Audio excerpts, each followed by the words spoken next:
Sir ഒരു നടൻ അല്ലെങ്കിൽ ഞാൻ താരസംഘടനയുടെ ഭാരവാഹിയായിരുന്നു. അങ്ങനെ നിലകളിൽ അങ്ങേ പലതവണ ഞാൻ അടുത്തിടപഴകാനുള്ള ഭാഗ്യം എനിക്കുണ്ടായിട്ടുണ്ട്. അപ്പോൾ എല്ലാം ഞാൻ ശ്രദ്ധിച്ചിട്ടുള്ള ഒരു കാര്യം, ഏതാണ്ട് സാറിന് 30 വർഷം മുമ്പായിരിക്കാം കാണുന്നത്. അന്നും ഇന്നും അങ്ങയുടെ പെരുമാറ്റത്തിലോ രൂപഭാവാദികളിലോ യാതൊരു മാറ്റവും ഉണ്ടായിട്ടില്ല എന്നതാണ്. അത് എങ്ങനെയാണ് സാധിച്ചെടുക്കുന്നത്?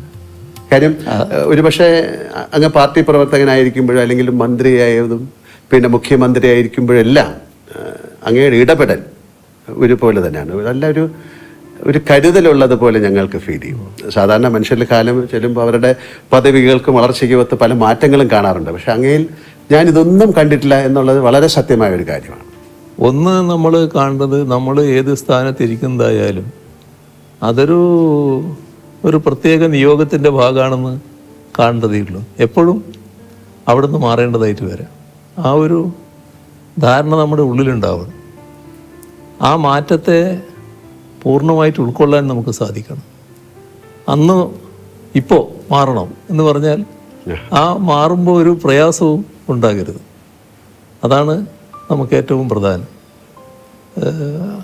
ഞാൻ വൈദ്യുതി മന്ത്രിയായിട്ടാണല്ലോ മന്ത്രിസഭ പ്രവർത്തനം ആരംഭിക്കുന്നത്. അപ്പോൾ എൻ്റെ കുട്ടികൾ ചെറിയ മക്കളാണെന്ന്.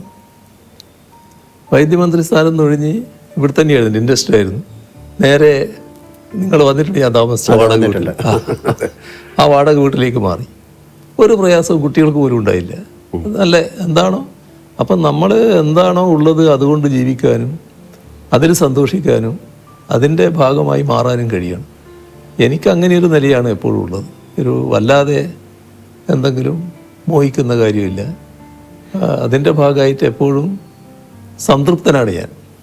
ഇത് ബോധപൂർവം നിലനിർത്തുന്നതാണോ അതോ സ്വാഭാവികമായി സംഭവിച്ചാണോ അതോ കുട്ടിക്കാലത്ത് അമ്മയുടെ ആ ഒരു കരുതൽ അന്നത്തെ കുടുംബത്തിൻ്റെ ഒക്കെ ഒരു പശ്ചാത്തലത്തിൽ സംഭവിച്ചായിരിക്കും? അതെനിക്ക് തോന്നുന്നത് ചെറുപ്പത്തിൻ്റെ ഒരു സ്വാധീനമുണ്ട് അതിൽ. ഈ ചെറുപ്പത്തിൽ ധാരാളം ഈ മറ്റ് കഥകൾ വായിക്കുമായിരുന്നു. അമ്മയ്ക്ക് വായന അറിയില്ലെങ്കിലും പഴയ തച്ചോളി പാട്ടൊക്കെ അമ്മയ്ക്ക് നല്ലോണം അറിയാം. അങ്ങനെയുള്ള പാട്ടുകൾ എനിക്ക് പാടിത്തരുമായിരുന്നു. എന്നാൽ ഞാൻ വായന പഠിച്ചതിന് ശേഷം രാമായണം, കൃഷ്ണപ്പാട്ട്, ഭാരതം അങ്ങനെയൊക്കെയുള്ളത് അമ്മയ്ക്ക് വായിച്ചു കൊടുക്കുമായിരുന്നു. അപ്പോൾ ആ വായനയിലൂടെ അന്ന് എന്നിലേക്ക് വന്നിട്ടുള്ള ചില ആശയങ്ങളുണ്ടാകും.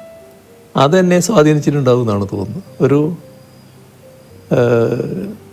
ഒരു സന്യാസ ജീവിതത്തിൻ്റെ ചില അംശങ്ങൾ ചിലപ്പോൾ നമ്മുടെ മനസ്സിലുണ്ടാകാനിടയുണ്ടാവും. അതുകൊണ്ടായിരിക്കാം മറ്റു മോഹങ്ങൾ അധികം ഇല്ലാതെ വരുന്നത്. വലിയ കർക്കശക്കാരൻ എന്നൊരു പേരുണ്ട്, അല്ല അതുകൊണ്ട് ചോദിച്ചാണ്. പക്ഷെ അപ്പം എൻ്റെ കണ്ടെത്തലുകൾ ശരിയായിരുന്നു എന്ന് ഞാൻ വിശ്വസിക്കുന്നു.